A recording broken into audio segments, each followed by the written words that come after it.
사실 이런 식의 강의를 주로 이제 제 작품 얘기죠. 제가 작가로 어떻게 살아왔고 작품 어떤 걸 해왔는지 쭉 보여드리는 그런 강의를 근래에 좀 여기저기 다니면서 계속 녹음기 틀어놓듯이 비슷한 얘기를 하게 돼서 항상 시작할 때 혹시 제 강의 전에 들어보신 분이 계신지 항상 좀 마음에 걸립니다. 혹시 들어보신 분 계세요?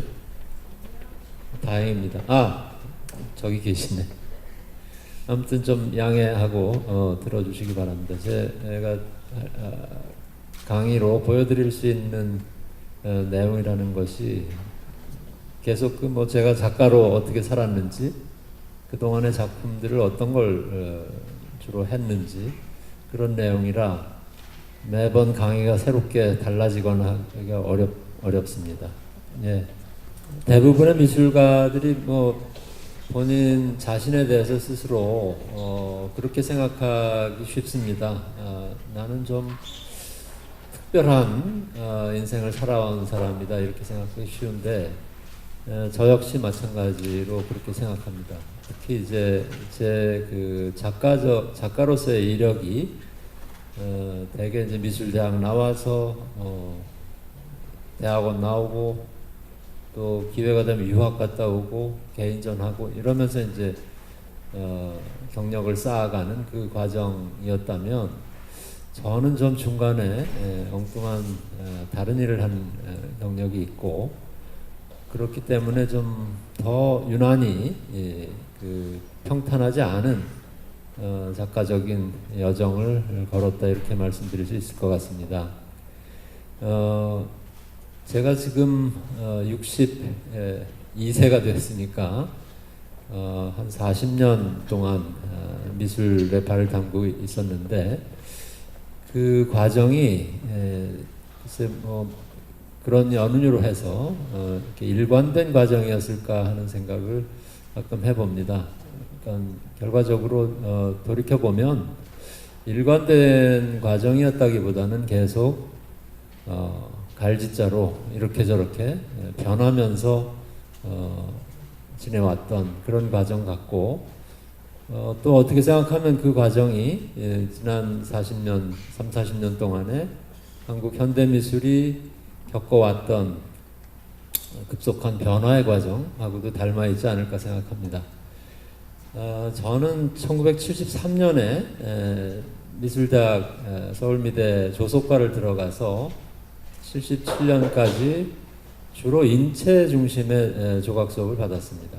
그러니까 1학년 때 두상, 2학년 때 흉상, 토르소, 3학년 가면 전신상, 4학년 가면 군상입니다. 그러니까 전신상 끝나면 딴 거 할 수 있을 줄 알았는데 2명, 3명 이렇게 세워놓고 만드는 인체 조각을 4년간 했고 이게 저한테는 그 당시 상당히 좀 의문이었습니다. 왜 이렇게 인체만 붙들고 앉아있게 만드냐.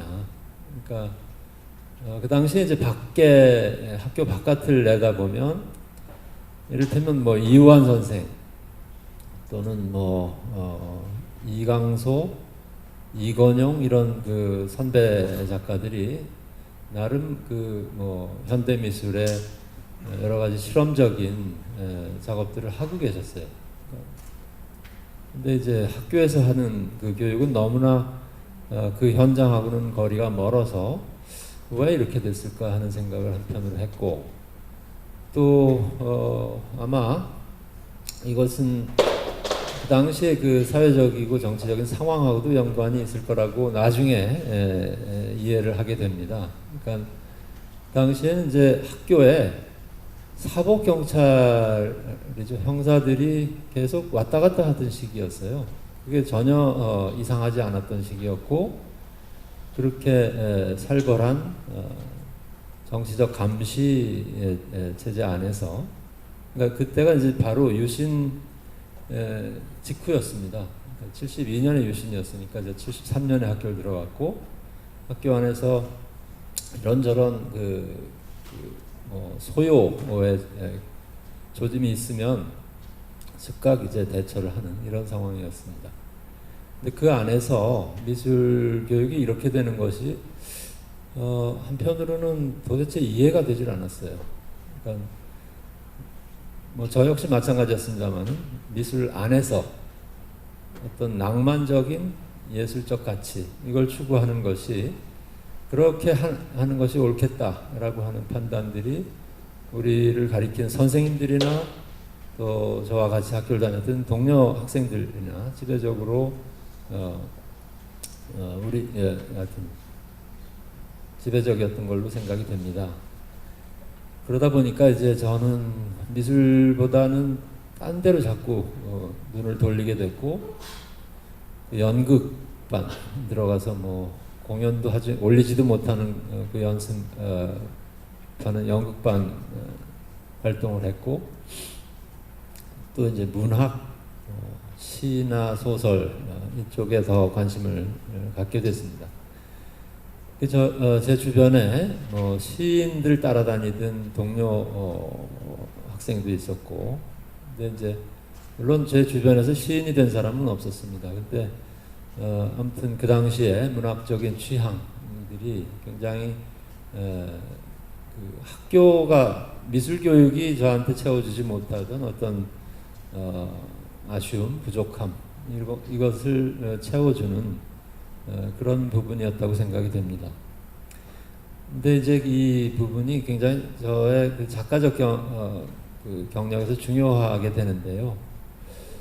그 당시에 또 한편으로는 그린버그류의 그 모더니즘 미술론이 아주 지배적이었어요.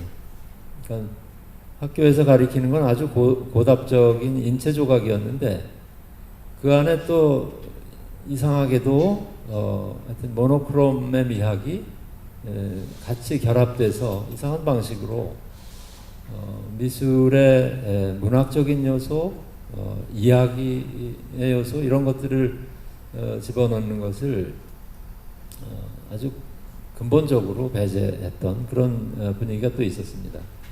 그러다 보니까 저의 관심사는 문학의 그 이야기들이 어떻게 미술과 결합될 수 있을까 하는 그런 거였는데 그거 자체가 이제 그 당시에 주류의 지배적인 분위기, 미술에 대한 생각하고는 상당히 거리가 있는 변두리에서 뱅뱅 도는 그런 상황이 되고 말았습니다. 근데 이제 이렇게 됐던 것이 결국 학교에서는 모범적인 학생이 전혀 될 수가 없었던 배경이고 또 학교를 졸업하고 나서 우연찮게 직장을 찾아서 들어간 데가 이제 잡지사가 된 거예요. 근데 이게 아마 연관이 있을 거라고 저는 생각을 했어요. 그러니까 우연히 이제 이 공간이라는 잡지사에서 기자를 뽑는다고 그래서 가서 간단한 시험을 보고 이제 기자가 됐는데 거기서 그 중앙일보사의 개간미술이라는 잡지로 몇 달 뒤에 옮기게 됩니다. 아무튼 그럴 무렵만 해도 이걸 제가 7년씩 기자를 할 거라고 생각을 못했는데 아무튼 이게 결국 87년까지 이어지고요. 이 당시에 그 기자 생활, 직장 생활은 저한테 굉장히 좀 괴로웠던 시절이기도 합니다.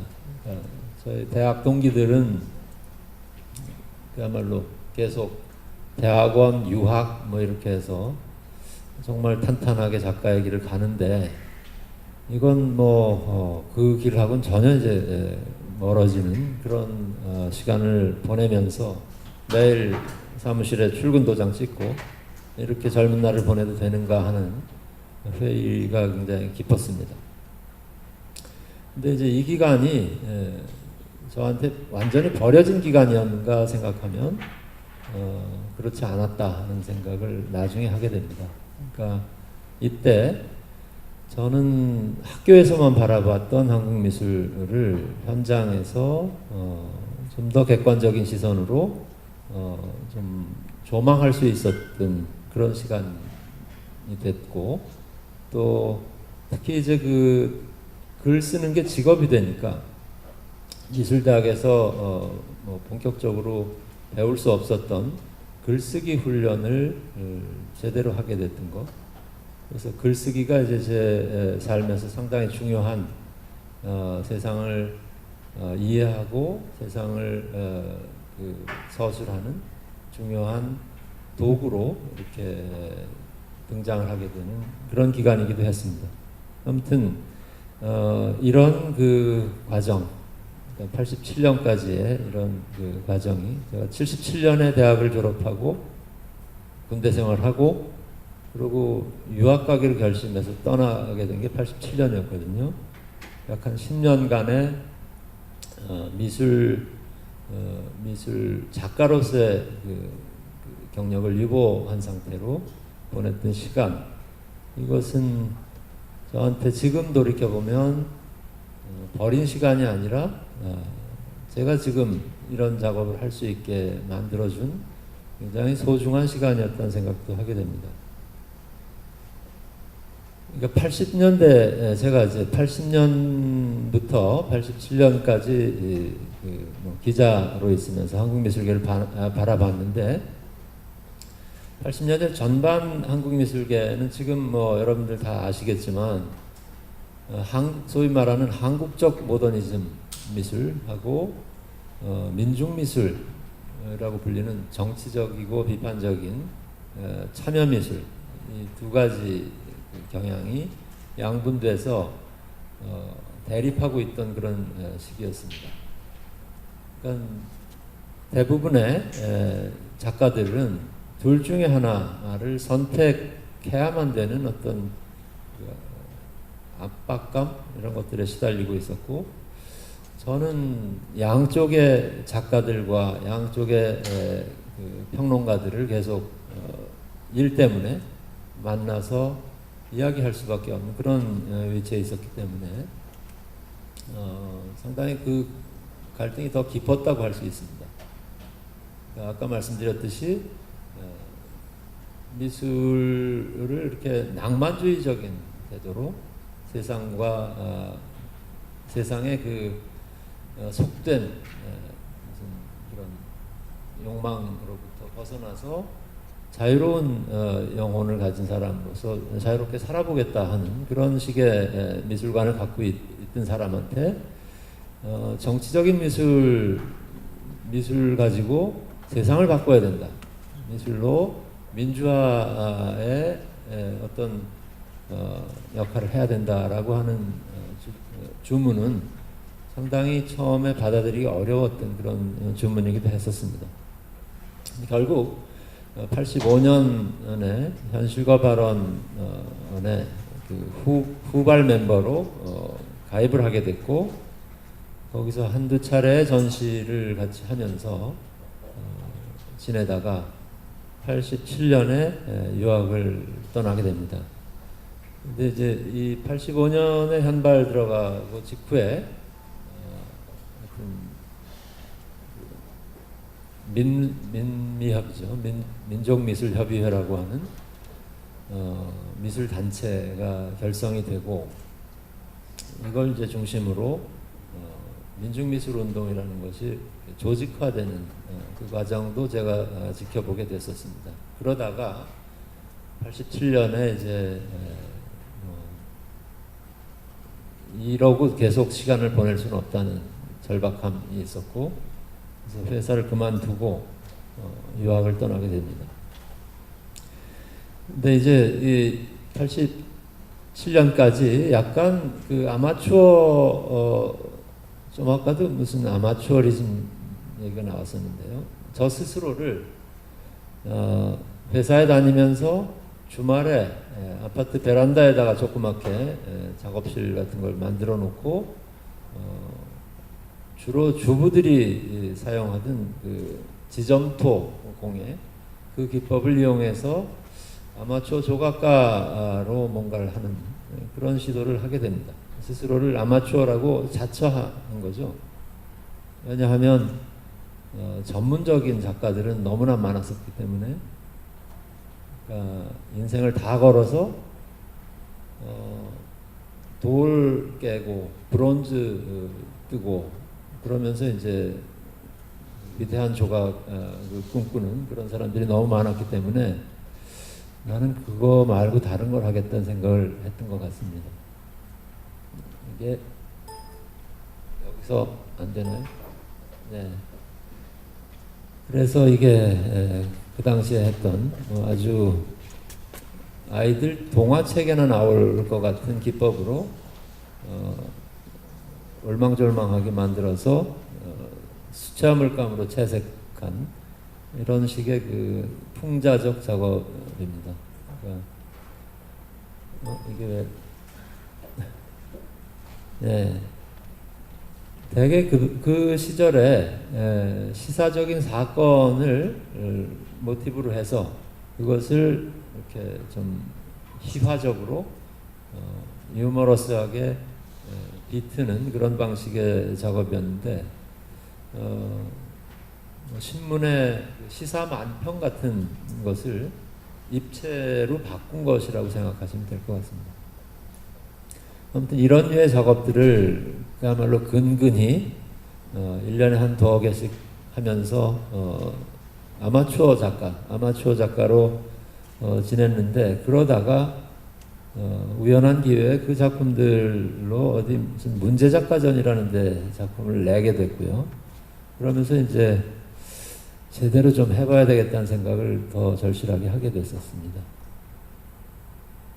그때나 지금이나 좌파 우파 논쟁 계속 있었는데 좌경 우경에서 말 그대로 왼쪽으로 기울어져서 걷는 사람, 오른쪽으로 기울어져서 걷는 사람을 만들거나 이런 작업들이었습니다. 근데 이제 이런 방식의 그 풍자적이고 일러스트레이션에 가까운 이런 방식의 작업이 뭐 흥미롭고 또 할 수 있는 얘기도 많았던 것 같긴 한데 저한테 이제 결정적인 것은 이렇게 가다가는 결국은 이 범주 안에서 그대로 주저앉게 될 것이다 라는 생각을 하게 됐어요. 이걸 뭐 석고로 대충 만들어서 수채화 물감 채색해서 전시하고 전시 끝나고 나면 뭐 없어지든 말든 상관없고 이제 이런 식의 작업을 하고 있었지만 이렇게 이것이 하나의 양식으로 제 이름과 함께 결합이 되면 그 안에 그대로 머물게 될 것이라는 생각이 크게 있었고 마침 그 84년인가요? 하여튼 일본에 무슨 출장을 갔다가 백남준 선생의 회고전을 보게 됐습니다. 백남준 선생 회고전이 도쿄도 미술관에서 크게 있었고 마침 또 같은 시기에 요셉 보이스의 큰 규모의 개인전이 도쿄 안에서 열리고 있어서 저한테는 그것이 굉장히 큰 충격이고 자극이 됐던 것 같습니다. 아무튼 이런 이유로 저는 서울 생활을 접고 유학을 떠났는데 처음에 이제 프랑스로 당연히 미술이니까 불란서를 가야 되겠다 생각을 해서 불어를 열심히 해서 한 2년 공부를 했었습니다. 갔는데 학교를 들어가서 한 학기 다니고 마음이 바뀌어가지고 독일로 옮기게 됐어요. 그래서 불어는 완전히 쓸데없는 게 됐고 그래서 다시 독일어 공부를 할 수밖에 없었는데 그래서 제가 유학은 파리로 갔는데 실제로 공부를 시작한 것은 스투트가르트 독일 남쪽에 작은 그 공업 도시죠. 거기 학교를 들어가서 거기서 95년까지 7년 동안 유학생활을 하게 됩니다. 근데 이제 아마 이 7년의 시간은 저한테 제가 작가로 자리를 잡는 데 있어서 가장 결정적인 시간인 것 같습니다. 특히 이제 한국에서 맨날 이렇게 시사적인 사건에 대해서 이런저런 불평이나 비판을 하는 이런 일러스트레이션을 언제까지 할 것이냐라고 했던 그 고민, 그것을 더 철저하게 할 수밖에 없었고, 또 마침 그 시기가 제가 88년에 독일로 갔는데 89년에 여러분 다 아시듯이 베를린 장벽이 무너졌어요. 그리고 그 전까지 제가 바라봤던 그 세계의 모습이 전혀 다른 모습으로 새롭게 드러나기 시작하는 그런 또 역사적인 경험도 같이 하게 됩니다. 거기에다가 이라크에서 그러니까 이라크가 쿠웨이트를 침공해서 1차 이라크 전쟁이 있었고요. 또 바로 옆에 유고슬라비아라는 나라에서는 그 종교 간 분쟁이죠. 보스니아, 크로아티아 해서 참혹한 전쟁이 일어나고, 그 난민들이 갈 데가 없으니까 독일로 넘어오고, 이런 이제 아주 그 역사적인 격동을 보게 됩니다. 그 같은 시기에 멀리 떨어져 있는 한국은 92년까지 엄청난 그 민주화 과정의 후폭풍이라고 그럴까요? 그것으로 계속해서 혼란스러웠고, 어쩌다가 이제 그 독일에서 저녁 뉴스를 틀다 보면 맨 끄트머리에 한국 소식이 잠깐 나오는데, 이건 맨날 그 거리에서 화염병 날라다니고 백골단이 사람들 두들겨 패고 이런 모습들이었습니다. 그러니까 굉장히 암울한 풍경이었고, 그것이 하여튼 복합적으로 그 무렵에 제가 30대 중반이 됐던 그 무렵에 제 일상을 지배했던 풍경이었던 것 같습니다. 아무튼 이런 그 과정 속에서 제가 새롭게 관심을 갖게 된 것이 언어에 대한 관심이었습니다. 뭐 어쩌면 자연스러운 귀결일 수도 있어요. 그러니까 가서 독일어를 아예 처음서부터 다시 배웠어야 됐고, 그 외국어라고 하는 것이 주는 조금 생경한 그 편차 같은 게 있습니다. 같은 의미를 전달하지만 그 말을 독일어로 할 때, 그 말을 한국어로 할 때 사이에 생기는 편차들이 굉장히 특별히 눈에 띄는 그런 시기이기도 했고요.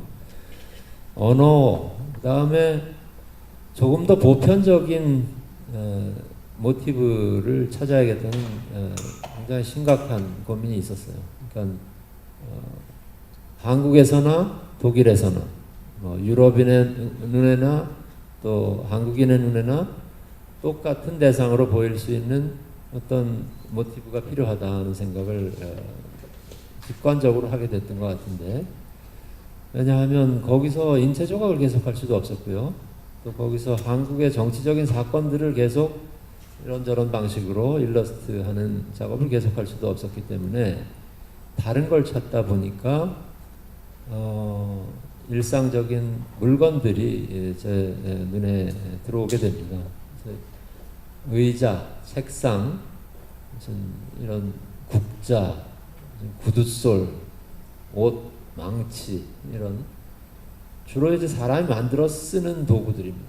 여기에는 한국적인 무슨 한국적이라는 타이틀이 붙을 수 있는 어떤 요소도 없고요. 또 그렇다고 해서 이것을 유럽적이다라고 할 수 있는 것도 아닙니다. 옷은 옷이고 책상은 책상이니까 그것은 어떤 보편적인 대상으로서 존재하는 것이고, 그걸 가지고 뭘 할 수 있겠다는 생각을 하게 됐어요. 뭐 이렇게 외투를 3벌을 이어 붙여서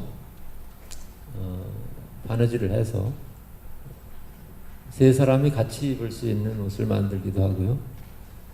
이렇게 3사람이 같이 기차놀이 하듯이 신고 걸어 다닐 수 있는 구두를 만들기도 하고, 그래서 이건 한 두 사람 정도가 쓸 수 있는 안경인데, 대리석을 갈아서 렌즈를 만들고 그걸로 좀 역설적인 안경을 만드는 그런 작업이기도 합니다. 이렇게 좀 그 일상적인 물건들을 이렇게 변형시켜서 어떤 이야기를 발생시키는 방식의 작업, 그러니까 주로 이제 오브제 작업이다 이렇게 얘기를 하는데, 이것을 90년 무렵부터 집중적으로 하게 됐고요. 92년에 서울에 들어와서 짧게 개인전을 하고 돌아간 적이 있었습니다. 92년 여름방학 때 서울에 와서 그 올림픽이 그 사이에 있었고, 올림픽 이후에 급속히 변한 서울의 모습에 굉장히 문화적인 충격이랄까요? 그런 것을 또 다시 한번 겪으면서 전시를 했었고, 그리고 돌아가서는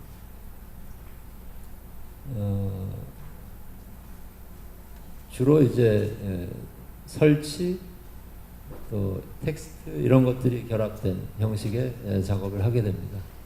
이것은 92년에 스투트가르트 작은 대안공간에서 전시 기회가 있어서 전시했던 작품인데, 아마 그 무렵에 제 개인적인 자화상 같은 작업이어서 저한테는 굉장히 기억에 남는 그런 작업입니다. 그러니까 이것은 일종의 제 작업실의 모습이라고 할 수 있는데, 그러니까 상상의 작업실이겠죠. 방에 두 개의 문이 있는데, 하나는 이렇게 예술로 들어가는 문이고, 다른 하나는 인생이라고 써 있는 문인데요. 그러니까 삶과 예술 사이에 중간지대가 제가 지금 머물고 있는 정신적인 작업실일 것이다. 근데 삶으로 다시 되돌아가기에는 그 문은 열리지 않는 문이 돼서 손잡이가 하나도 없고, 예술로 들어가는 문에는 이렇게 손잡이가 5개나 붙어 있어서 이걸 굉장히 어려운 그 수수께끼 같은 문제들을 해결하지 않으면 도저히 그 안으로 진입할 수가 없는 그런 막막한 심정을 담았다고 할 수 있을 것 같습니다. 그리고 그 안에서 제가 하고 있는 일은 이렇게 허황된 일이라는 생각이죠. 그러니까 저 아래쪽에 지금 화분이 있는데, 화분에 나무 의자 하나가 이렇게 심어져 있고, 제가 설명을 이제 그렇게 했어요. 그러니까 독일에 온 지가 이제 한 3년 됐는데, 3년 전에 의자 하나를 이렇게 화분에다가 심고 매일 똑같이 열심히 물을 줬더니 그동안에 요만큼 자랐습니다, 의자가. 이렇게 이제 약간 농담을 섞어서 설명을 했는데요. 결국은 이런 방식으로 이야기를 풀어가는 제 나름의 어떤 그 양식이라고 그럴까요? 스타일을 만들었다고 할 수 있을 것 같습니다. 그러니까 일상적인 물건이죠. 작은 문짝, 문의 손잡이, 화분, 의자, 이걸 가지고 이것들의 위치와 관계를 잘 구성해서 어떤 이야기가 만들어지도록 하는 것, 이것이 그 당시 이제 제 작업의 한 방법이 됐던 것 같고, 그래서 이것은 96년에 제가 귀국해서 학고제 갤러리에서 전시할 때 제일 첫 번째 방에다가 재현했던 그 사진입니다. 같은 시기에 좀 더 적극적으로 이야기를 직접 제가 만들고 그 이야기와 결합된 어떤 오브제를 만들어서 한 작업들이 있는데, 그 대표적인 게 이제 이 케이스라고 할 수 있습니다. 그 남자의 가방이라고 타이틀을 붙였는데, 이렇게 전시장 가운데 좌대가 있고 좌대 위에 이상한 모양의 가방같이 생긴 오브제가 하나 있고요. 그리고 벽에는 이 가방의 내력을 설명하는 11장의 연필 드로잉이 있습니다. 가방은 이렇게 생겼고 여행 가방처럼 생겼는데, 아무튼 그 옆에 프로필이 무슨 날개 모양으로 생겼고요. 그 드로잉을 보면 이제 이 가방을 내가 얻게 된 그 화자가 가방을 얻게 된 과정을 설명을 하고 있습니다. 어느 날 낯선 사람이 집 앞에 서 있다가 아침에 출근하는 날을 붙들고 엉뚱하게 가방을 맡겨달라고 요청을 했는데, 나는 그 요청을 차갑게 거절해서 돌려보냈다.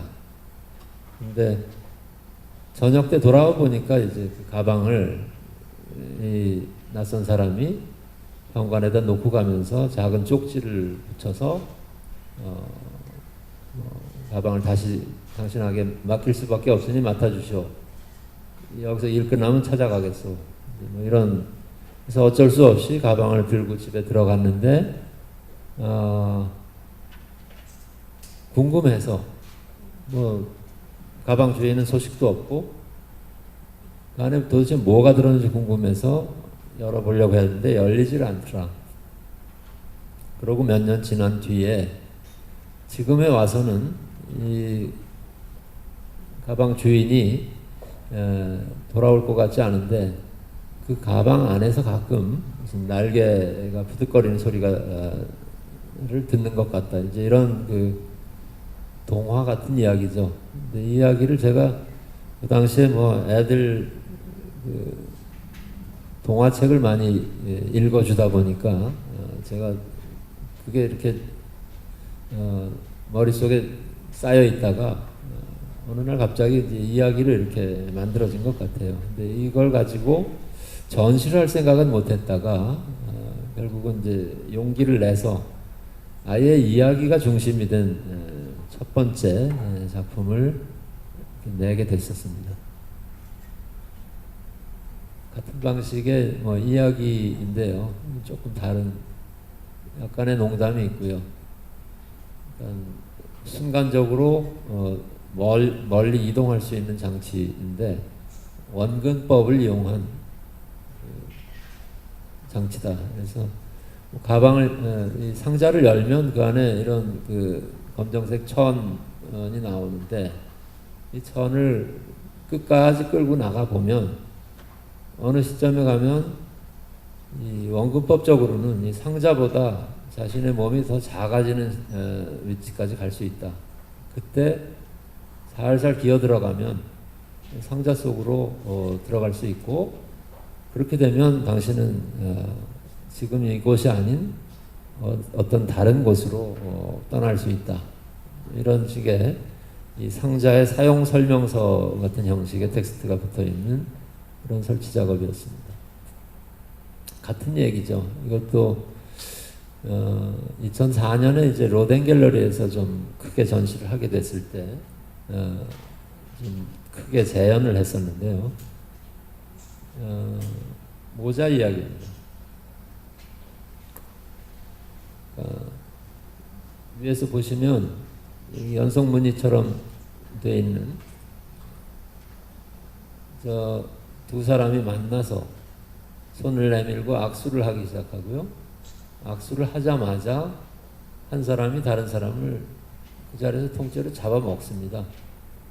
그 와중에 이제 모자가, 희생자의 모자가 떨어지는데, 잡아먹은 자는 모자를 떨궈 놓고 그냥 다음 장면으로 넘어가죠. 근데 이제 바로 이 모자가 바로 이 모자다라고 설명을 하고 있는 거죠. 그래서 믿을 수 없는 이야기를 실제 그 증거물과 함께 이렇게 배열해서 이 이야기를 믿을 것이냐, 믿지 않을 것이냐 하는 질문을 관객에게 던진다, 이런 설정이었습니다. 이렇게 이야기와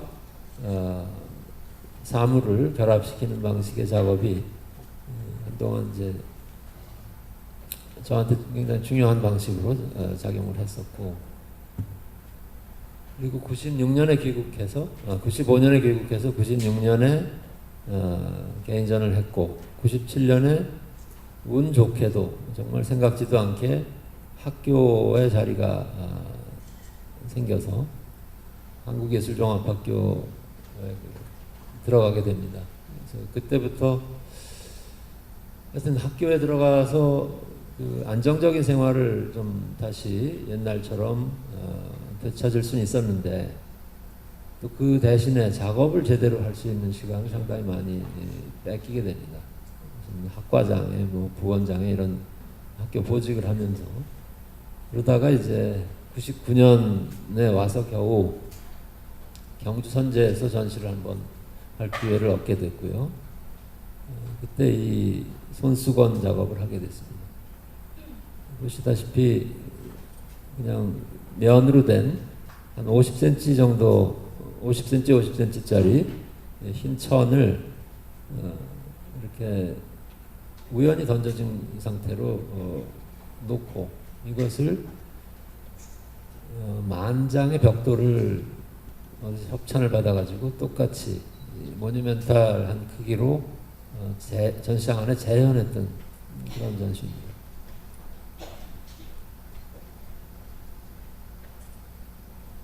그래서 어떤 그 사건은 모뉴멘트가로 기억되고 어떤 사건은 잊혀지는지, 누가 그것을 결정하는지, 그 기준이 뭔지, 뭐 이런 질문을 하고 싶었습니다. 그러니까 어떤 사건은 그렇게 중요한 사건이 되고 어떤 사건은 잊혀져도 될 만큼 사소한 사건이 되는가 하는 질문이었는데, 아무튼 제가 그 당시까지, 그러니까 이를테면 한국에서 광주 비엔날레라는 게 시작되면서 이런 식의 그 국제적인 기획전, 큰 규모의 공간을 주고 석 달 전에 주고서 이걸 당신이 마음대로 채워보시오라는 방식의 전시에 적응을 전혀 못하고 있었다가 이때 처음 한번 그렇게 해본 겁니다. 그 전까지 쭉 보셨던 것처럼 아주 소규모의 오브제들을 작업실에서 오물딱조물딱 만드는 작가였고, 또 이야기를 쓰는 것이 제 작업에 중요했기 때문에 그런 비엔날레와 같은 형식의 전시에 도대체 어떻게 내가 적응할 수 있을까, 이게 굉장히 난감하고 당혹스러웠던 상황이었습니다. 근데 99년에 경주선재에서 한번 저런 일을 해봤고, 2004년에 오면 로덴 갤러리에서 그 엄청나게 큰 공간이죠. 사실 저 같은 작가한테 굉장히 큰 공간을 제공하고 여기서 마음대로 뭘 해보시오 이렇게 요청을 해왔을 때 결국 이제 이런 작업을 하게 된 겁니다. 그러니까 이 2004년 로덴 갤러리 전시의 메인 작품인데 모형입니다. 그러니까 7칸에서 전체가 49칸인 공중전화 박스만한 공간들이 서로 이어져 있고, 그 사이사이에 전부 열고 닫을 수 있는 문이 들어 있어서 관객이 이 안에 이제 이 안을 통로처럼 사용해서 돌아다니거나 아니면 어느 방에 들어가서 사방의 문을 닫고 잠시 머물러 보거나 이럴 수 있는 그런 시설물이죠. 근데 이 작품은 전시 끝나고 나서 곧바로 어디서도 이걸 보관할 수도 없고 실제 크기로 하여튼 소장도 할 수 없으니까 그대로 해체했는데, 계속 여기저기서 전시를 할 기회가 생겨서 이건 결국 마드리드까지 가서 다시 설치를 했던 그런 케이스입니다. 이 작품도 마찬가지였는데 당시 6평짜리 그냥 지금도 마찬가지입니다만 일반적인 원룸이죠. 원룸의 전형적인 인테리어를 그대로 재현하고 그 방의 아랫부분만 제거하고 그 천장에 매달아서 이렇게 관객이 들어가서 돌아다니다 보면 약간 현기증이 느껴질 정도로 벽이 살짝 움직입니다. 조금씩 흔들리는 상태. 근데 이제 마치 이를테면 바지를 안 입고 어디 길바닥에 나간 것 같은 그런 느낌의 그런 공간이에요. 그러니까 집이면서 동시에 길인 그런 상태의 공간을 만들었고요. 이건 역시 전시 끝나자마자 다 때려 부셔서 없어졌는데 그 이듬해 프랑크푸르트에서 똑같은 작품을 좀 해달라고 그래가지고 할 수 없이 프랑크푸르트까지 가서 이렇게 전시를 했었습니다. 근데 결국 프랑크푸르트에서도 전시 끝나고 나서 이 작품을 한국으로 보내줄 돈은 없다고 그래서 거기서 두셔라 이렇게 사진만 남게 됐습니다. 이렇게 공간 안에 그 건축적인 규모의 설치 작업을 좀 이때 한동안 하게 됩니다.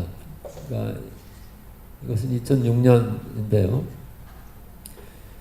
이 에치코스마리 트리엔날레라는 데는 그 니가다 현이라고 하는 그 옛날에 북송선 떠나고 하던 한쪽은 항구고 또 그 뒤쪽은 우리나라 그 강릉처럼 엄청나게 그 험준한 산악지대입니다. 그래서 국립공원이 있고 그런 산골 마을인데 그 시골 마을에서 3년에 한 번씩 국내외 작가 한 40명씩을 초대해서 이제 하는 전시였는데요. 현지 답사를 오라고 그래서 가서 보니까 이 지역에서 있었던 지진 때문에 주민들이 떠나고 나서 폐가가 된 집들이 꽤 많았어요. 그리고 자원봉사자들이 그 폐가에서 쓸만한 물건들을 재활용할 수 있는 물건들을 수거해서 분류하고 있었는데 이 헌 문짝들이 굉장히 인상적이었고 그래서 제가 그 로덴 갤러리에서 했던 49개의 방의 다른 버전이라고 할 수 있습니다.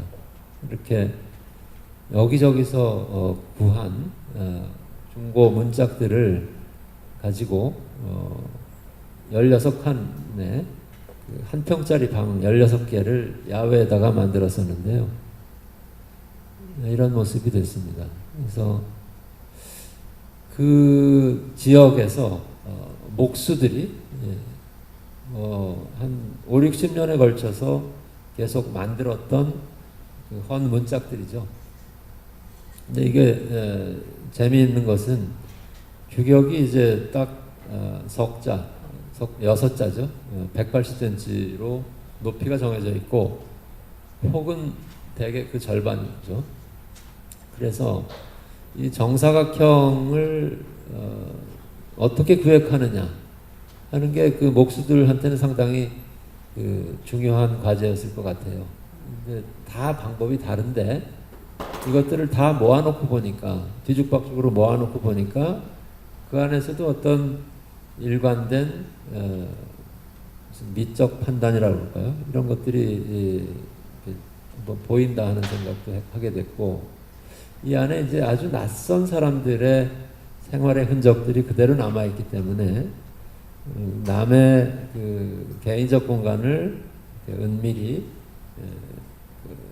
탐사해 들어가는 그런 느낌도 받게 되는 그런 공간이었습니다. 이 헌 문짝 가지고 한 또 다른 작업이죠. 이 헤이리에다가 헤이리의 그 아주 근사하게 새로 지은 현대식 건물들 사이에다가 이분들이 서울에다 버리고 남겨놓고 떠나온 헌 문짝들을 굳이 끌고 가서 이런 판잣집을 하나 지어놓고 여기를 일시적인 카페로 쓰겠다 뭐 이렇게 했다가 하여튼 그 주민들과 그 단지를 설계한 건축가들한테서 상당히 비난을 받았던 그런 작업입니다. 이분들은 억지로 이런 촌스럽고 지저분한 것들을 떠나서 전원해서 문화적인 삶을 가꾸겠다고 오셨는데 여기 이 것들이 끈질기게 따라왔던 거, 이것이 굉장히 불쾌했던 것 같습니다. 어쨌거나 하여튼 이렇게 그 큰 규모의 설치 작업들을 한동안 하면서 2004년 이후에, 그러니까 로덴 갤러리 전시 이후에 한 5년 가까이를 이렇게 로덴 전시의 후속 작업, 또 재탕 삼탕하는 작업 이런 것들을 하면서 시간을 보내다가 2010년에 여의도에다가 이제 큰 규모의 그 공공미술 작품을 한번 하게 됐습니다. 뭐 30m 길이의 그 교통선 부지인데요. 거기다가 뭔가 좀 흥미로운 그 전망대를 하나 만들어 달라 하는 주문으로 서울시가 건축가 몇 사람하고 조각가 몇 사람한테 지명 공모로 그 했던 건데 제가 어떻게 당선이 돼서 이걸 하느라고 한 1년을 고생을 했어요. 그러고 나서 하나 얻은 게 있다면 다시는 공공미술을 하지 않는다. 너무 힘들었고 지금도 저 앞에 지나갈 때 속이 쓰린데요. 사실 이 부분은 제가 하려고 한 게 아니었어요. 그러니까 원래는 이 구불구불 올라가는 전망대만 있었었는데 이 심사하신 분들이 너무 뭔가 이렇게 상징적인 기념비적인 성격이 없다 이렇게 심사평에다가 써가지고 이걸 보완하지 않으면 계약을 안 해주겠다 그러는 거예요. 당선작인데. 그래서 울며 겨자 먹기로 저걸 했는데 누구든지 와서 보면 저게 왜 저 삐죽하게 있지? 저는 언젠가 태풍이 좀 심하게 와서 이게 휘어지거나 하면 그걸 계기로 해서 저걸 떼어냈으면 좋겠다는 생각을 하고 있습니다. 아무튼 이러고 나서 제가 정신을 좀 차리고 그러니까 2004년에 사실 로덴 갤러리 전시를 하고 나서 약간 좀 안이해진 게 없지 않아 있었던 것 같습니다.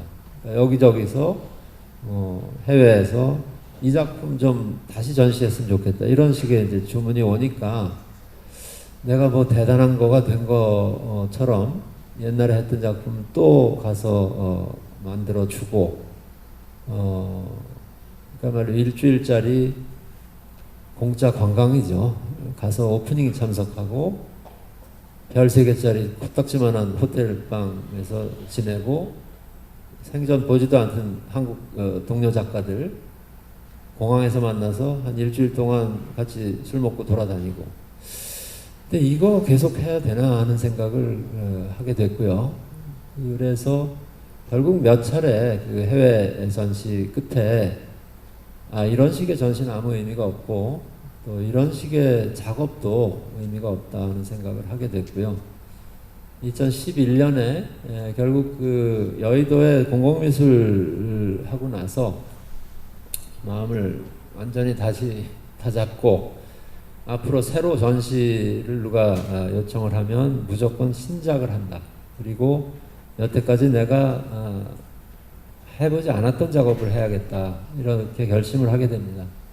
그리고 그 결과가 최근까지 제 작업을 그래도 조금씩 진전시킨 몇 차례 전시로 이어진다고 할 수 있고요. 시간이 많이 됐네요. 아무튼 이것은 제가 처음으로 해본 퍼포먼스인데 다른 게 아니고 이 플라스틱으로 된 가짜 나뭇잎을 가지고 나무처럼 분장을 하고 여기 서 있는 게 접니다. 노을공원이죠. 그 난지도 공원 거기에 지평선 하나를 정해서, 이건 스틸 사진입니다만은, 지평선 하나를 아침 10시에 도착해서, 그러니까 뭐 지평선이 이쪽에서 시작한다고 하면 여기서 여기까지를 아침 10시부터 오후 5시까지 이동하는 거예요. 그러니까 나무가 뭐 서 있는 것처럼 보이죠. 그래서 그걸 쭉 영상으로 찍고 영상을 한 16분짜리로 편집을 해서 전시를 했었고요. 퍼포먼스는 제 체질이 아닌데 저런 정도는 할 수 있을 것 같더라고요. 이렇게 아무것도 안 하고 서서 조금씩 걸을 수 있으니까. 그리고 이것도 이제 같은 시기에 자전거에다 뭘 이렇게 잔뜩 싣고 운반하는 일하는 사람들 모습 보면서, 자전거에 뭘 싣긴 실었는데 아무것도 아닌 허공 같은 걸 실으면 재밌겠다, 이런 생각을 하면서 삼천리 자전거를 이렇게 개조해서 바퀴 3개 달린 자전거로 바꾸고, 거기다가 푸른 하늘을 그린 캔버스 하나를 얹고 이걸 싣고서 이렇게 쓸데없이 시내를 돌아다니는 그런 퍼포먼스를 했고요. 이것을 영상으로 또 편집을 했었습니다. 영상인데 시간이 안 될 것 같고요. 2012년에 저한테도 드디어 광주 비엔날레라는 데 출품할 기회가 생겼어요. 광주 비엔날레는 95년에 생겼으니까 상당히 오랜 기간 동안 광주 비엔날레하고 나는 인연이 없구나, 이런 생각을 하면서 지냈는데, 2012년에 어떻게 전시 기회가 돼서 광주를 가게 됐고, 광주에서 이 작품을 이제 메인 작품으로 내게 됐어요. 그러니까 전 뭐 그림 잘 못 그려서 저희 그 대학원생이 주로 저 아르바이트로 그림을 그려줬는데, 인터넷에서 구한 이 똑같은 풍경사진, 바다 풍경사진을 확대해서 200개의 3호짜리 캔버스에다가 옮겨 그렸습니다.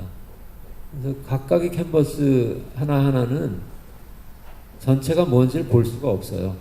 그러니까 어느 쪽에도 이게 뭘 그린 그림인지를 하나씩으로는 볼 수 없는 상태인데, 이 그림을 그려서 광주 비엔날레 전시장 벽에다 갖다 걸고 사진을 이렇게 찍고 나서, 그 다음에 고스란히 그 캔버스를 다 띄어서 그 뒤 며칠 동안 광주 시내 곳곳을 돌아다니면서 여기저기다 이 그림들을 버리게 됩니다. 그래서 200개의 캔버스가 광주 골목길에 무슨 숲을 더미에 이렇게 버려졌는데, 그리고 한 보름 지난 뒤에 광주일보에다가 광고를 내서 비엔날레 작품이 운송 도중에 분실이 됐는데 광주 시내에 돌아다니고 있을 텐데, 혹시 이걸 본 사람이 있으면 이 번호로 연락을 해주시면 우리가 가서 찾아옵니다. 해가지고 한 보름 동안, 전시 오픈하기 한 보름 전에 광고를 냈는데요.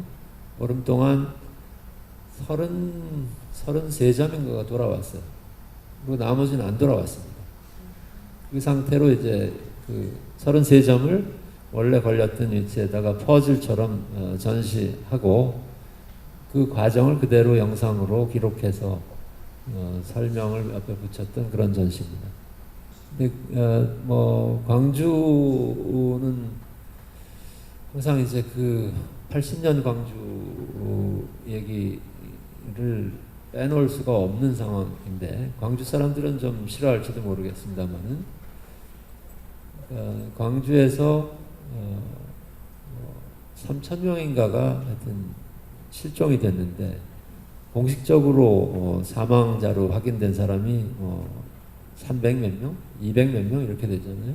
근데 그 실종돼서 돌아오지 않는 사람들, 그건 계속 그 소문으로 광주 시내를 떠돌고 있는데, 그것의 일종의 은유로 실종된 캔버스 그림들을 만들어서 이렇게 전시를 했었습니다. 아무튼 그런데 이제 눈치 빠른 사람들은 이게 비엔날레 작품일 거야 아마 이거를 돌려주지 말아야지 하고 여전히 이제 집에 소장하고 계신 분들이 꽤 있는 것 같아요. 그래서 이 작품은 이런 상태로는 다시는 보여줄 수 없는 작품이 됩니다. 근데 사람들의 기억 속에 또 사람들의 소문으로 남는다 하는 생각을 하면서 했던 작업입니다. 그랬더니 2013년에 뭐 조그만 갤러리에서 전시를 또 이렇게 하게 됐고요.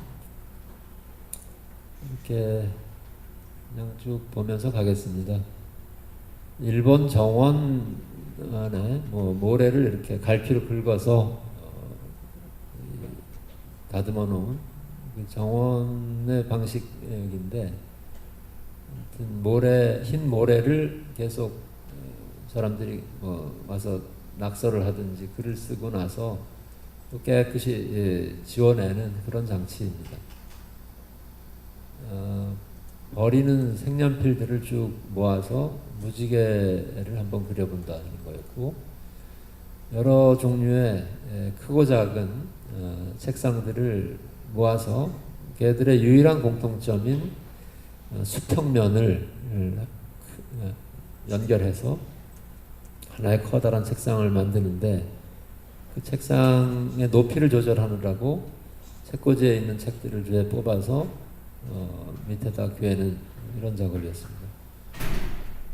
이것도 세 개의 각각 다른 크기의 선인장을 똑같은 형태로 재현하고 브론즈로 뜨고 채색을 했는데 브론즈로 뜨는 그 한 달 남짓하는 기간 동안 원래 원본 선인장이 자란 거예요.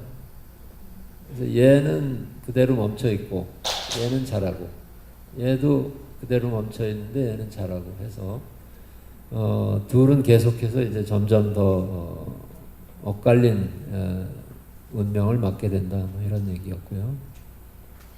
예, 관객이 마음속에 있는 수평선 하나를 이 도구를 이용해서 캔버스에다 그려주시오 해서 했던 거고 2012년에 그냥 구두 뒷굽이 그냥 떨어지는 바람에 이걸 버릴까 하다가 앞축 뒤축을 바꾸고 또 왼쪽 오른쪽을 바꿔서 붙여본 거예요. 그래서 이 눈이 올 때만 기다려서 눈이 오면 저걸 신고 정말 자신이 어디로 도망갔는지를 모르게 만드는 그런 퍼포먼스를 해보자 하면서 했던 겨울 작업이라고 제가 시리즈로 한 6개 정도 했던 것 중에 하나입니다. 예, 시간이 진짜 빨리 가네요. 2014년 이때부터 어떻게 우연찮게 1년에 한 번씩 개인전을 하게 돼서 저도 굉장히 숨가쁜 시절을 보냈던 것 같습니다. 그러니까 2014년에 하이트 맥주 회사죠. 하이트 컬렉션이라는 데서 전시를 하자고 그래서 전시 준비를 한참 하고 있었는데 그때 이제 4월 달에 세월호 사건이 있었고 그 사건이 작업하는데 상당히 이 전시 전체를 바꿨다고 할 수 있습니다. 이렇게 좀 헛수고 해도 제자리로 되돌아가는 이 쓸데없는 짓 이것들이 주제가 된 것 같아요. 세 개의 물통에서 펌프가 옆에 물통으로 물을 쏴요. A는 B로, B는 C로, C는 다시 A로. 얘들 모터가 안에서 계속 일을 하고 있긴 하고 물이 계속 옮겨 다니긴 하는데 결과적으로 생겨나는 게 아무것도 없는 거죠. 그래서 마찬가지로 두 개의 벽을 쌓아놓고 벽이 A가 있고 B가 있으면 A의 한쪽 끝에서 허물어서 B의 한쪽 끝을 쌓아요. 또 반대쪽에서 또 똑같은 방식으로 합니다. 그래서 두 개의 벽이 길이는 같은데 계속 한쪽에서 다른 쪽으로 이동하게 되는, 점점점 더 멀어지게 되는 그런 작업이었고, 이거 보면 이제 그 시계가 등장하니까 이게 누굽니까? 갑자기 이름 생각 안 나는데, 하여튼 시계 두 개가 돌아가요. 바늘이 돌아가고 얘도 돌아갑니다. 그런데 이 시계판 전체가 같이 돌아가요. 시계판 전체가 또 다른 방식으로 같이 돌아가기 때문에 이 앞에서 시간이 몇인지를 알아볼 수가 없는 그런 상태가 되죠. 인터넷에 찾은 성공하는 법을 뒤집어서 실패하는 법, 인생에서 어떻게 하면 실패할까에 대한 그 10가지 지침을 이렇게 적어서 벽에다가 새겨 넣거나 이렇게 깨진 동그란 거울들을 조명을 받아서 이렇게 보름달처럼 검정색 칠을 한 벽에 보름달이 하나 뜨게 만드는 작업을 하거나, 이렇게 서로 다른 높이의 화분들을 좌대를 맞춰서 똑같은 키로 유지하거나 이런 방식으로 작업을 했었습니다. 이렇게 퍼포먼스도 있었고요. 세월호 천막 그 근처에서 세월호랑 아무 상관없이 그냥 하염없이 먼 곳을 쳐다보는 퍼포먼스였고요. 이걸 하면은 그 경찰들이 와서 뭘 좀 저지를 하거나 할 줄 알았는데 전혀 그러질 않더라고요.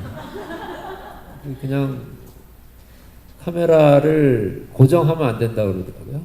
카메라를 들고서 찍으면 아무 상관이 없는 거예요. 예, 이런 식의 작업을 했었습니다. 전시의 맨 마지막에 이 운동할 때 쓰는 공들을 탁구공서부터 농구공까지 이렇게 배열을 했는데, 이 배열에 규칙이 있어요. 공을 일정한 높이, 2m 높이에서 바닥에 떨어뜨렸을 때 튀어 오르는 만큼을 재서 거기다가 좌대를 붙인 거예요. 제일 우수한 것이 골프공이에요. 하여튼 제일 높이 갔고 농구공이 그 다음이고요. 아무튼 그런 방식으로 전시 마지막에 너무 우울한 전시가 될 것 같아서 이렇게 농담을 하나 했고요. 예, 그 당시 같은 그때 전시였는데 이것을 금년 초에 국제에서 또 내놓게 됐었어요. 예. 삼천리 자전거 2대를 절반을 토막을 내서 앞바퀴는 앞바퀴끼리, 뒷바퀴는 뒷바퀴끼리 용접해서 붙이고 그냥 아무 일 없었다는 듯이 나란히 세워놨던 작품입니다. 그래서 오도 가도 못하는 2대의 자전거를 놓고 이것이 이제 전체가 그 당시 그 세월호로 인해서 한국 사회가 그야말로 우리는 성공했다고 우쭐대고 있었던 자동차, 컴퓨터 장사 잘하고 있고, 거기다가 이제는 무슨 한류 문화까지 외국 사람들이 그렇게 좋아한다고 우쭐해 있던 한국이 사실은 이게 거품이었구나, 우리 여태까지 헛수고했구나, 이런 그 자각을 하게 만든 중요한 사건이었다고 생각했는데, 아무튼 우리는 왜 실패하는가 하는 질문을 하고 싶었던 전시였고요. 그리고 이제 그 현대자동차가 엄청난 예산을 지원해서 서울관에서 하게 된 전시였습니다. 네, 전시장 입구에 금붕어 그러니까 동물 학대 작품인데요. 금붕어 9마리를 이렇게 분리된 트랙 속에다 한 마리씩 집어넣어가지고 애들이 하염없이 아무도 만나지 못하는 채로 자기 트랙 안을 가도 똑같은 트랙 안을 헤매게 만든 그런 작품입니다. 얼핏 보면 굉장히 아름다워서 이 아름다움과 이 잔혹함, 이 참혹함을 어떻게 소화할까 하는 고민에 빠지게 만드는 그런 작업입니다. 근데 실제로 금붕어들을 학대한 건 아니고요. 금붕어들은 훨씬 더 좋은 근무 조건에서 9 to 5로 3일에 한 번씩만 근무를 하는 걸로 했고요. 얘들이 계속 이러다 보니까 너무 빨리 살이 찌는 바람에 중간에 금붕어 가게 가서 금붕어를 바꿔올 수밖에 없었어요. 중간 매일 이제 그 뜰채로 떠서 옮겨다 주고 어항으로 옮기고 이러는데 어느 시점에 되니까 이게 금붕어였던 것이 생선 무슨 횟감 이런 느낌이 들어서요. 그때 바꿔줬습니다. 예, 피아노 건반을 매일 똑같은 연주를 하는데 매일 아침에 낙원상가의 그 악기상점에서 한 사람이 와서 조율사가 와서 건반 하나를 안쪽에서 빼갑니다. 건반 해머라고 그러는데 소리가 안 나죠. 점점 갈수록 연주가 엉망이 되고 맨 마지막에 가면 완전히 침묵의 연주로 되는 그런 퍼포먼스였고요. 예, 이건 뭐 관객들이 전시 기간 동안 매일 1시간씩 와서 책을 필사하는 그 퍼포먼스였고요. 그래서 이렇게 이제 필사된 책을 필사본을 인쇄해서 참가했던 분들에게 보내주는 그런 작업이었어요. 그래서 국내외 고전적인 그 문학 작품들 무슨 카프카의 뭐 성이 하여튼 이런 작품들을 필사를 했던 그런 작업이고 이것도 쓰기와 관련된 작업인데요. 하여튼 포스트잇 크기의 색종이에다가 당신이 지금 제일 그리워하는 것이 뭔지 그 이름을 쓰시오 라고 해서 계속 그 사람들이 써준 그 카드를 가지고 벽에 붙여서 일종의 카드 섹션 같은 애니메이션 같은 방식으로 화면이 계속 바뀌게 되는 그런 작업이었습니다. 둘 다 하여튼 관객 참여형 작업이었고요. 텍스트를 기반으로 한 작업이었고. 예, 그 아까 봤던 49개의 방의 다른 버전입니다. 이번에는 벨벳 천을 구해서 64개의 방을 만들었고 훨씬 더 어둡습니다. 어두워서 안으로 들어가면 정말 깊은 바닷속을 헤매게 되는 그런 공간을 만들었습니다. 너무 삭막한 미술관 공간 안에 그 칼더의 모빌 형태를 그대로 가져와서 거기다가 여러 가지 종류의 화분을 매달고 일주일에 2번씩 물을 줘서 애들을 5개월 동안 살렸던 그런 작품입니다. 마지막 작품이었고요. 이 당시에 이제 지원받았던 제작비 예산의 상당 부분을 여기다가 쏟아부어서 저도 상당히 황량했는데요. 무게가 39톤이 됐어요. 시멘트하고 철근으로 구조가 되고 근데 그 엄청난 물량을 투입해서 안에 들어가서 만나는 것은 그냥 텅 비어있는 하얀 밝은 공간이거든요. 그래서 관객으로서는 그러니까 그 질문을 좀 할 수 있지 않을까 생각을 했어요. 그러니까 국내에서 가장 큰 규모의 그 기업의 예산 지원을 받는 전시를 하면서 그 예산을 결국은 이렇게 텅 빈 공간 하나를 만드는 데다가 쓴다는 이 역설적인 상황, 이것에 대해서 한번 생각해 볼 수 있지 않을까 하는 생각을 하면서 했는데 설치 과정에서 굉장히 어려움이 많았습니다. 저게 무게가 39톤이나 될 줄은 몰랐었고요. 전시 설치하러 들어갔는데 그 전시장 운영 담당자들이 이 밑에가 지하 주차장인데 건물 무너진다 해가지고 결국 무게를 분산시키느라고 여러 가지 장치를 해서 그 구조 계산까지 해서 이 정도 무게는 지탱한다 라는 걸 확인시킨 다음에 갖다 설치를 하게 됐던 작업입니다.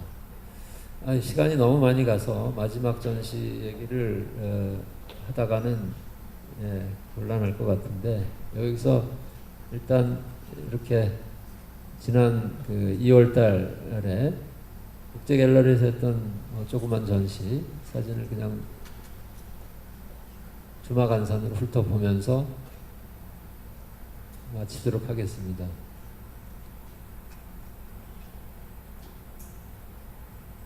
여기까지입니다. 네, 안녕하세요. 경기창작 입주작가로 있는 송민규라고 합니다. 저는 안 선생님의 이런 강연을 한 1999년, 2000년도부터 들었던 학생이었고요. 사실 이 자리에서 안 선생님을 다시 강연을 듣는 게 저한테는 되게 어떤 기념비적인 어떤 시간이라는 것을 말씀드리고 싶습니다. 안 선생님은 항상 그 학생들한테 어떤 예술가로, 미술가로 살아가는 방법에 대한 것들을 말씀을 해주셨는데, 저는 학생 때는 좀 그 말이 좀 듣기가 어려웠던 것 같아요. 오히려 어떤 삶을 사회 구성인으로 살아가는 방법에 대한 것들을 좀 얘기해 주셨으면 어땠을까 하는 그런 원망도 많이 했던 그런 기억이 있던 것 같습니다.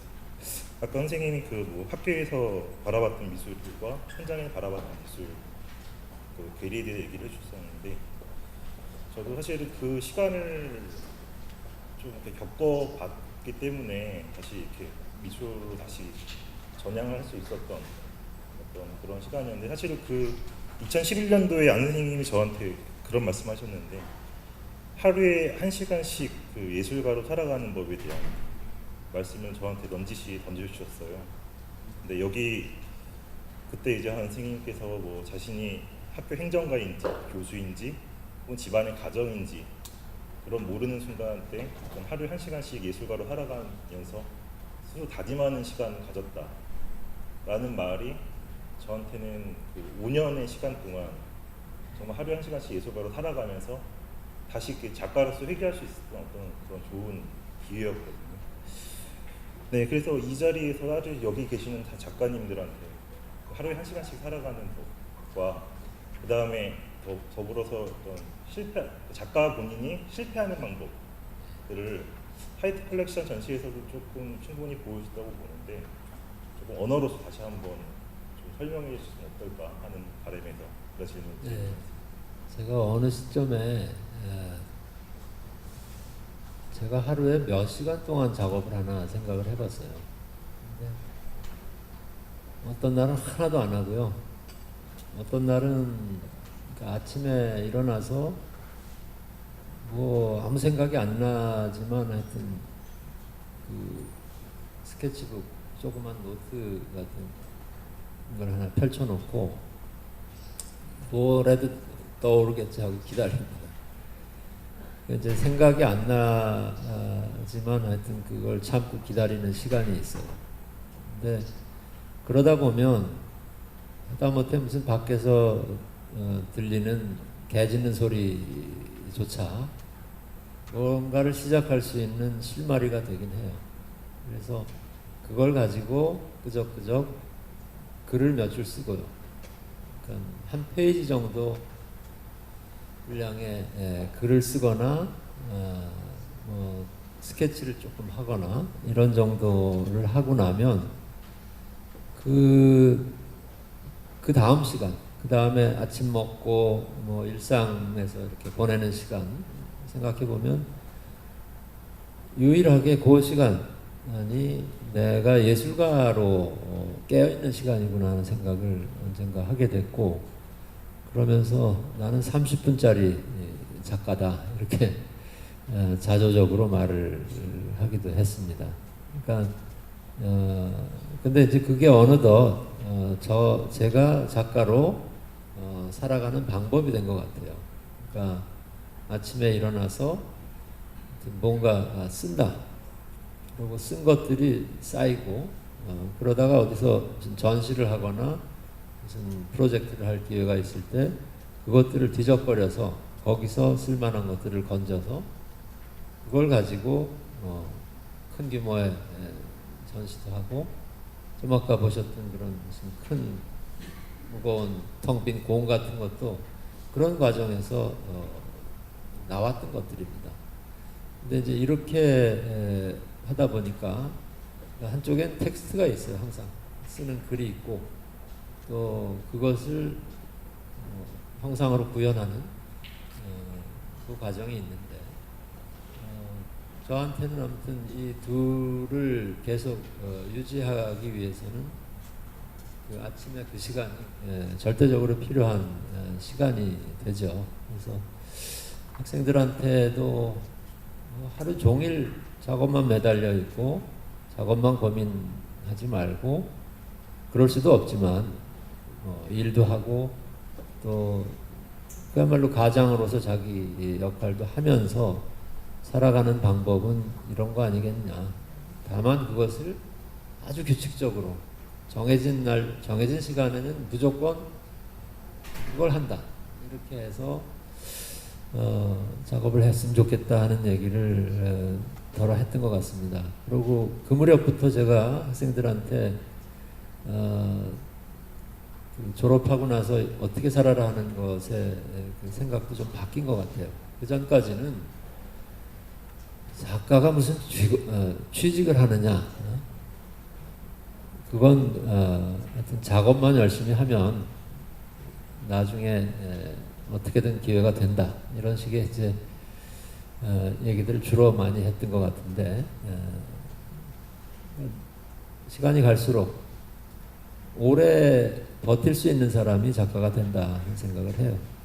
오래 버틸려면 오랫동안 자기가 기본적인 그 생활을 꾸려갈 수 있는 자기 일을 만들어야 된다. 그게 뭐가 됐든 간에 그걸 준비해야지, 그러지 않고 맨날 부모한테 손 벌리고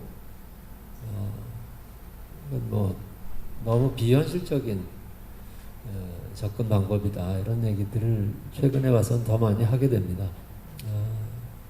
이제 아까 우리 질문은 그게 말고 또 하나가 있었던 것 같은데 아무튼 좀 젊은 작가들한테 좀 드리고 싶은 말씀은 그런 거예요.